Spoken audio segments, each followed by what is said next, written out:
Hello, and welcome to Hawk Mountain Sanctuary's Benefit for the Birds Lives, Support the Sanctuary and Save the American Kestrel with Sean Grace, Hawk Mountain's president, and Dr. J.F. Terrien, Hawk Mountain's senior scientist and graduate study director. My name is Jamie Dawson, and I'm the director of education at Hawk Mountain Sanctuary. Thank you so much for joining us this evening. Hawk Mountain is the world's very first refuge for birds of prey, and we continue to work hard to be leaders in raptor conservation, science, and education locally and globally around the world. Hawk Mountain is a private nonprofit, and membership is the lifeblood of our organization. To all of our members, we extend much gratitude for your continued support. If you're joining us this evening and you're not a member, we hope that you consider becoming one in the future.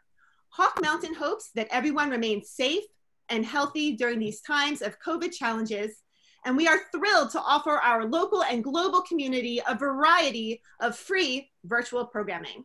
As always, Hawk Mountain greatly appreciates and depends on donations. Just so everyone is aware, today's program is being recorded. The video will then be accessible on Hawk Mountain's YouTube channel as a continued resource. We also have a link on our website directly connecting you to our YouTube channel.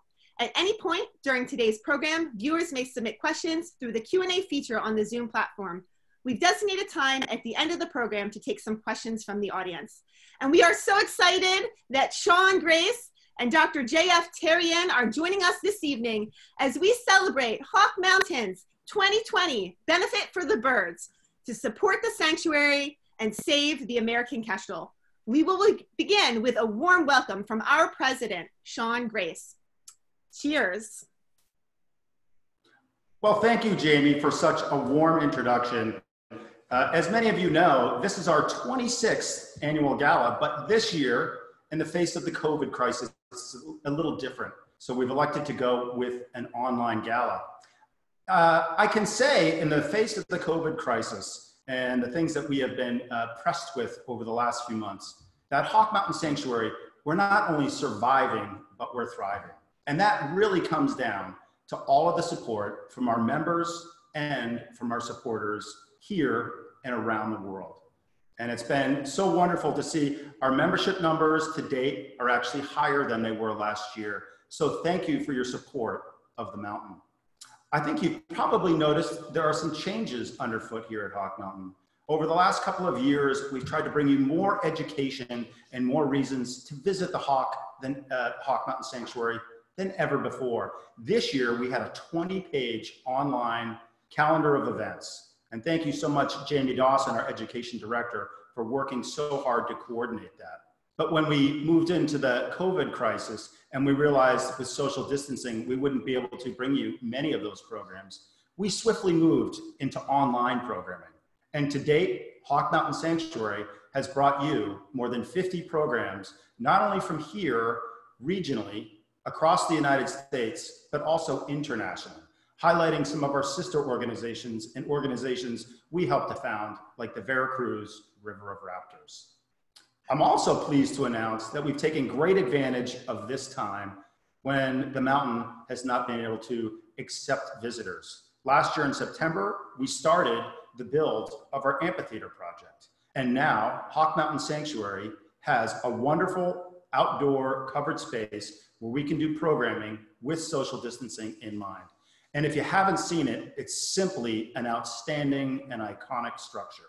There are 4 main beams that are carved with wildlife ecology, a full representation there. And it looks simply outstanding, and we couldn't be more thrilled. Ironically, tonight was the night when we were supposed to invite many of you, our friends and supporters, to the grand opening. I can report that last week we did get our occupancy agreement signed, so we're all set to go, and we'll be bringing that to you as we move into the spring. I'm also very excited to announce that with the governor's support, we were able to continue much of our science. So this year, with David Barber leading the charge, we were able to complete our spring annual count.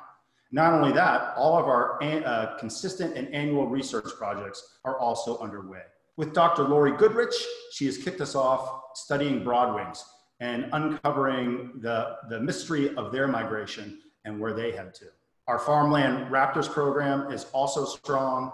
And perhaps most importantly, this year, we've been doing Kestrel research since 1954, but I'm also pleased to report that we have been the recipients from multiple donors, close to $200,000 to study the decline of the American kestrel. And that is perhaps our most iconic falcon. And what a beautiful bird. We're in the process now of actually banding some of those chicks here in the valley. And there's perhaps no better person than the director of our graduate studies and senior scientist than J.F. Thurin to share with us the mystery and what we're trying to uncover and why that bird may be declining. So without any further ado, thank you so much. I'm going to remind you that tonight's event is a donor event and we appreciate all the support, but I'm going to introduce Dr. J.F. Thurin. Thank you so much. All right, thank you so much, Sean. Thank you so much, Jamie. Thank you all for attending. Thank you for your support and being there in those times. So I'm super happy to be representing the Kestrel project. And I'm going to share my screen because I prepared a few slides for tonight.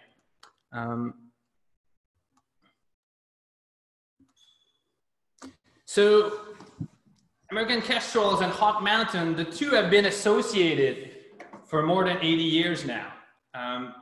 The migration, when the sanctuary was founded in 1934 to stop the shooting of hawk migrating over the sanctuary, well, the American kestrel was part of those 16 species that we study every year. So as the part of the familiar species that we see, the signature species, we can say.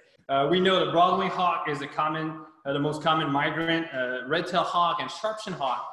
But the American kestrel, the tiny, beautiful falcon, is one of the main raptors as well to migrate over the lookout. And it's a delight to see them every fall. Now, at Hawk Mountain, we're lucky because we've also been starting a kestrel nest box program that dates back more than 60 years ago, 1954. Just like the migration count that we started here at Hawk Mountain was a role model for a nest box program for monitoring kestrel breeding. So just like I said, just like the migration count are being copied and use the same protocol across the globe right now, we have plenty of sister organizations using nest box program just like ours to study kestrels. Now, I wasn't here in 1954 when the project started, but I'm grateful and I want to acknowledge people that came before me. And we're literally, when I'm climbing to a nest box, I'm standing on a ladder, but now I'm standing actually on the shoulders of giants. I'm thinking Alex Nagy, who actually is the one, was curator and helped with Maurice Brune at the time. He started to erect some kestrel nest boxes in the Kempton Valley. He realized quite quickly that just by putting the right size a bird box, kestrel could actually move in and use it for its reproduction. Other people have came and team up with Alex. Don Enzelman was the one bringing the science side of things into the equation. So they teamed up and came up with the very first few scientific papers about kestrel using nest boxes. And that happened right here at Hawk Mountain. A couple of papers dating back from 1964 and 68, where the natural history of kestrel at the time was called a sparrowhawk, was described in detail. Now, talking about Hawk Mountain and American kestrel, well, it's impossible not to mention the Robertson. So I'm grateful for both Sue and Bob. Bob unfortunately passed away a few years ago, but Sue's still working with us, helping to monitor the boxes, to trap birds, and she's just so great to have around. She actually, because of her effort spanning more than 4 decades helping American kestrel, she received a few years ago a prestigious award from the Disney Foundation, a conservation hero. So Sue is one of those heroes that actually helped and kept the monitoring of kestrels alive. Now there's several other people as well. The list goes on. I want to mention just a few, but I'm going to throw a few pictures here and you might recognize the faces, but all those people and a lot more have been partners over the years to study the American kestrels. So if you're driving around in the Kempton Valley or wherever there are kestrel boxes that people monitor, this is a typical sight that you might see. Some dude up a ladder trying to sneak in a kestrel box, trying to peek and see what's inside. And we do this a lot. So this is my summer sport, I guess, climbing a ladder. And the reason why we do this is to assess occupancy. We want to know which box is used, and we want to count the number of eggs and monitor them as they hatch and they fledge. So this is a typical clutch of kestrels. The average is 4.6. So most of the clutches are about between 4 and 5 eggs. And we keep going up ladders. We keep peeking into the box. We're trying not to disturb the bird too much. And we sometimes found surprises. The kestrel boxes that we have sometimes are used by screech owls.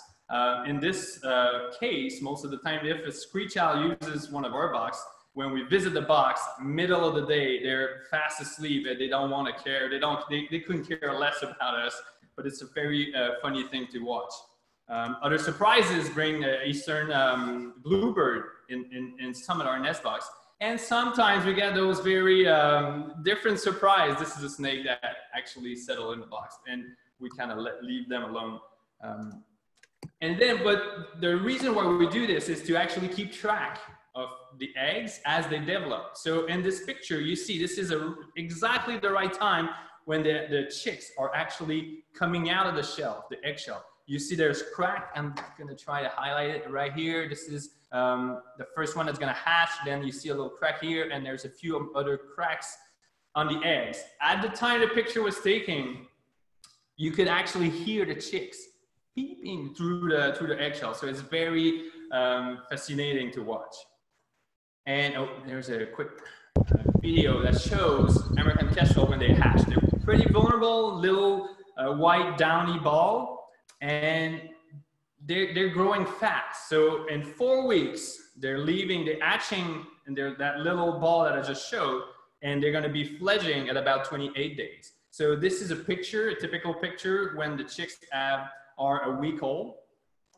And we keep going up ladders and monitoring the boxes. And 2 weeks old, they get bigger, they stand straight, they have their eyes open, they're begging for food. And then between the second and the third week, this is a sweet time, the nice window of time that we can actually go to the box and access the chicks. They're too small to fly out, and they're big enough that we can band them, put a metal band on their leg that's going to allow us to track if ever they're reported and recited or recaptured. We can tell where they're from precisely. Those bands are they have a unique number for each one of them. And so any American kestrel banded from Canada all across the US or Mexico, if ever it is recovered or reported or recited, we can tell where it was from. That allows us to connect the dots. We know where the birds are going. We know how far they went. We know how long they live with that simple technique. And then at 4 weeks old, like I said, they're just about to fledge out of the box. So this is a picture of a typical fledgling. Now, this is us again, walking up ladders. But if you have seen us driving around, and I'm just thinking people driving by, seeing us going up a ladder, most of the time we carry that picnic basket. And I'm thinking people might be like, what on earth is going on? Are they going for picking up we're not picking up kestrel for lunch. I want to assure you, the picnic basket is a nice way to bring the chicks down to the ground where we can process, band them, and bring them back to the box in no time. So this is actually what the picnic basket is for. So we've been banding kestrels for several years, and we've been banding both adults and nestling with our nest box program here in Pennsylvania, and as well where most of them winter in the wintertime in Florida with, again, the Robertsons have been a big help with this. We've started about 10 years ago to color band the chicks. You see on this picture, the blue band. That band actually allow us or anyone else, anyone from the public to see and report individual birds by just looking at the band. So using a scope, binoculars, or a camera, people can tell the color on which leg it is, what numbers on the band, and we put that all together in a database that allow us, again, to assess survival rate, habitat use, migration connectivity. So it's a very efficient way to learn about that. Now we use different tools as well. We have the Nest Cam, a camera that's mounted inside the box. It literally allows us to look under the hood. We want to know what is going on during the breeding season. We want to know what is the behavior of the parents, how much incubation is going on by which parent, which one is feeding them, which one, how many times they're providing food, what is the diversity of prey. And we use that cam that's inside the box. We've used the Nest Cam as well to display some of the videos live on Hawk Mountain website, or there's a lot of clips now that you can download freely on our website. It has been very efficient to work with school groups as well, because kids get hooked by looking at the falcons as they develop and the parents are feeding them. So it's a very powerful tool to bring nature into a classroom, into your house. Now, we use as well GoPros that are set up right outside the box. And you see on the left side, this is the nest box. Female is coming in with a squirrel, and she's gonna feed the chicks with it. So we use all those techniques as part of our toolbox to assess food provisioning, diet, and the like. Now, we have so many partners. Here, the picture showing myself and my wife and the Robertsons as they're passing their knowledge to us, and we're learning how to do the monitoring. Now, this is me now showing the monitoring to my own fledgling or my own chicks, actually, that they're growing into recognizing the importance of kestrels in the natural habitat. And we don't stop there. We actually teach and train several people. Our international conservation science trainees are a big part of it, and we have several grad students as well. On the picture here, it's Sue Robertson again, showing Siranush from Armenia how to measure an American kestrel, and Eli from Spain taking notes. I think I have a picture of Itzel from Mexico, who was enjoying a lot of the company of the little falcon. We have also academic partners. On the picture here, this is Dr. Allison Cornell. She was at Cedar Crest College, but just recently got a position at Penn State. And we're working with her to understand chick development in knowing how the chick invests their energy into their blood content. So red blood cell, hematocrits, and the like. So it brings a whole new dimension to our study. On the picture, she's bringing with her several undergrad students she has with her, and we have our own international trainees. So it's a nice group of people working together. Of course, this picture was taken last year when the word COVID didn't exist, at least for me. So everybody smiling on the picture all together doing kestrel work. Now we have partners outside of the universities. We are also partners with Hawkwatch International, the Peregrine Fund, our sister organization. And so and the goal is to assess American kestrel population. This is the count, the numbers from the count from Hawk Mountain in the fall over time. So you see the graph starts in the late 60s, all the way to recent years. And it's quite obvious from the trend that the American kestrels are there's an ongoing decline in the American kestrel that dates back to the 80s and maybe the late 70s. So that's at Hawk Mountain during migration. When we put together the whole map with the migration counts from elsewhere, we see that all those arrows, most of them are pointing down.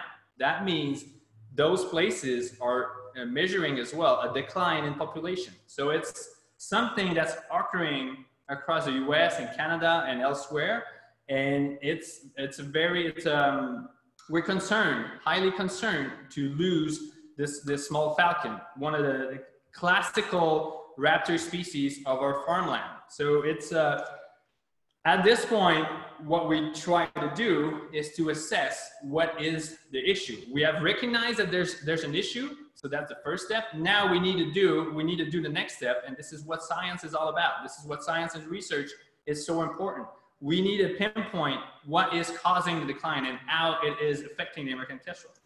Back in the years with the bald eagle plummeting because of DDT, we've seen people from all backgrounds getting together to address an issue, and we did it successfully. So back in the years, the first, one of the first places that rang the bell, the alarm bell, was here at Hawk Mountain when Maurice Brune was reporting less and less young bald eagles every year during the migration. So that brought attention, and other folks teamed up to assess that the DDT, that contaminant, was actually the cause of the decline. Other situation now, we have vultures disappearing in several places in the world. Europe, Asia, Africa, they're all seeing huge declines in vulture population. Now, the time that they recognize that, and now they've also addressed some of the issues that they were falling dead because of a drug that was given to cattle as a muscle relaxant. And so that drug's been banned in several places in order to reverse that trend. Now with the Kestrel, we're still at the point that we need to assess what is causing the decline. There's several hypotheses where we know that competition is fierce. Here's a few examples. So this is a Kestrel using a natural cavity. They do that. Natural cavity, this picture was taken, I think, last year or the year before in April, where Kestrel were using that cavity. Well, a month later, the nice gentleman that went back to take the picture noticed that the Kestrel weren't there anymore. They got bumped out by a raccoon using the cavity. We see the same in our Kestrel nest boxes. Invasive exotic species such as the European starling are using the nest boxes that we put up, and they're fierce and feisty, and they prevent Kestrel from using them. We also know, and this study has been done here at Hawk Mountain, that mortality is high in the wintertime. Most of the time because of bigger raptors, such as accipiters, such as Cooper's hawks, actually preying on Kestrels. So we know that life is tough for a Kestrel. We know that there's several hypotheses to explain the decline. One of them being the habitat loss. So a land use change. Lots of the environment is changing with different agricultural practices, suburban sprawl, and the like. So that puts some stress on Kestrel habitat. We have a decrease in nesting site that's associated with it. And we have diseases as well that are included now in the mix. In addition, we have new contaminants, pesticides, rodenticide. All of them could be harmful for American Kestrel. Lastly, we have also predation by bigger raptors. All that together, we feel that probably they act together, all those threats, but we need to pinpoint what is the cause and how it acts. So what we're doing, what we want to do is to save the Kestrel. We want to assess survival rate, and we want to do that seasonally. So it's one thing to tell the survival rate on an annual basis. We want to be able to tell Kestrels are more vulnerable in the wintertime or in the summertime or during the spring and fall migration. As of now, we still don't know this. So this is the project we're embarking on. It's an ambitious project, but this is what we want to do.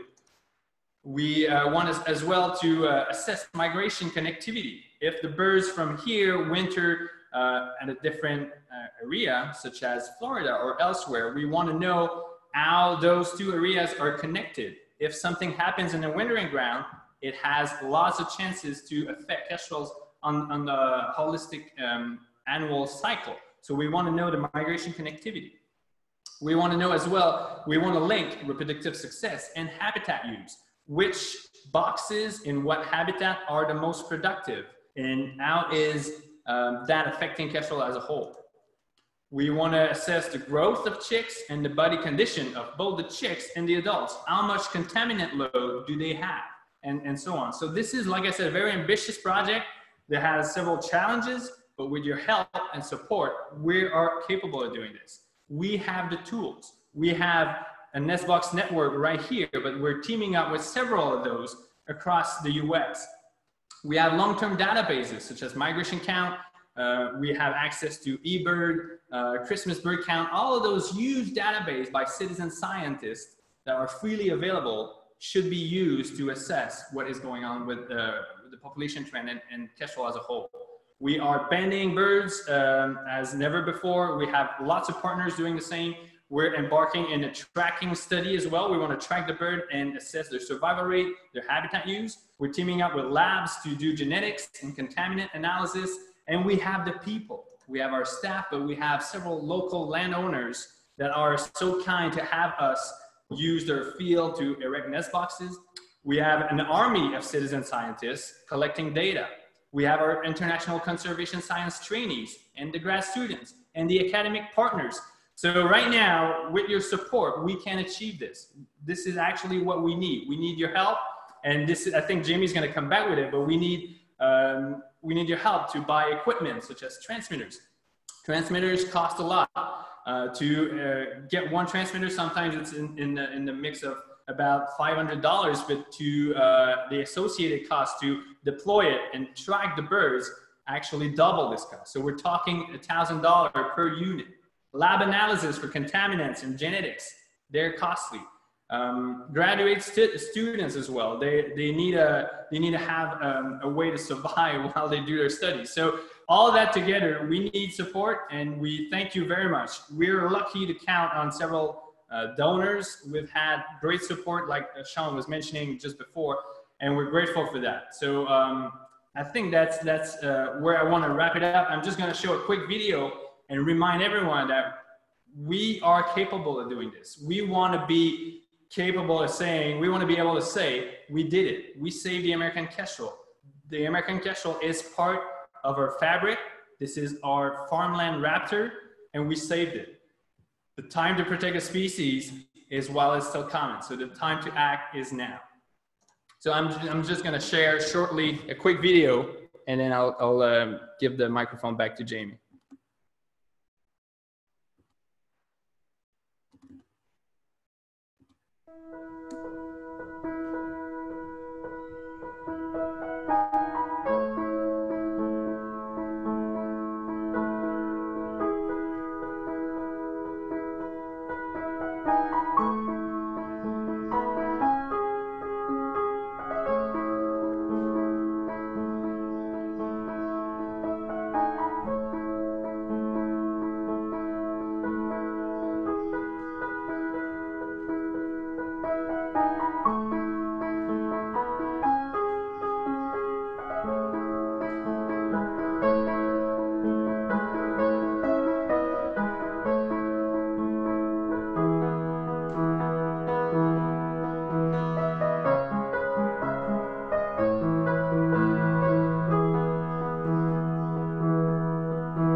JF, thank you for such a wonderful and inspiring presentation, and that kestrel video was amazing. So thank you so much for sharing that.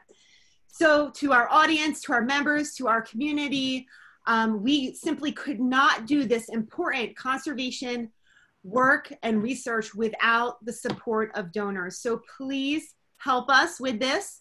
And I'm going to share my screen and talk to you a little bit more about how you can participate and directly make a positive difference in kestrel conservation.